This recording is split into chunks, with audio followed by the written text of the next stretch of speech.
Sementara itu pemirsa, pengamat kebijakan publik Sumsel Permana mengungkapkan mengingat harga BBM yang akan semakin mahal, maka kendaraan listrik dirasa bisa menjadi solusi utama. Apalagi pemakaian kendaraan listrik bisa menghemat BBM hingga 60% ketimbang menggunakan kendaraan berbahan bakar bensin.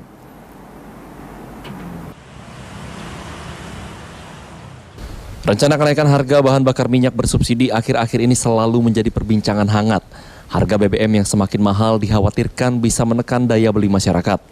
Pengamat kebijakan publik Sumsel Permana mengungkapkan, mengingat harga BBM yang akan semakin mahal, maka penggunaan kendaraan listrik tentunya harus terus digalakkan oleh pemerintah.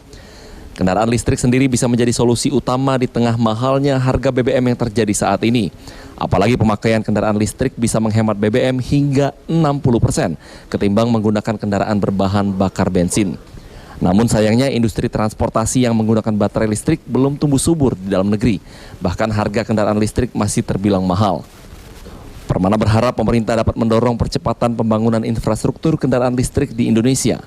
Apalagi saat ini program konversi kendaraan listrik terkhusus sepeda motor, di mana sepeda motor bensin menjadi sepeda motor listrik, sudah tertuang sesuai ketentuan dalam Peraturan Menteri Perhubungan Nomor 65 Tahun 2020, yaitu kegiatan modifikasi sepeda motor dengan mengganti komponen mesin lama atau mesin penggerak BBM dengan komponen motor listrik termasuk baterai, sudah disebut paket converter kit. Kebijakan yang sangat brilian bahwa tidak ada salahnya sebagian subsidi itu digunakan juga untuk infrastruktur mobil listrik, untuk mobil listrik dan motor listrik, sehingga masyarakat bisa menggunakan hal tersebut. Tapi sekarang kesulitannya kan untuk ngecas. Untuk motor saya dengar kan bisa 4 jam ya. Kemudian juga untuk mobil bisa sampai 36 jam.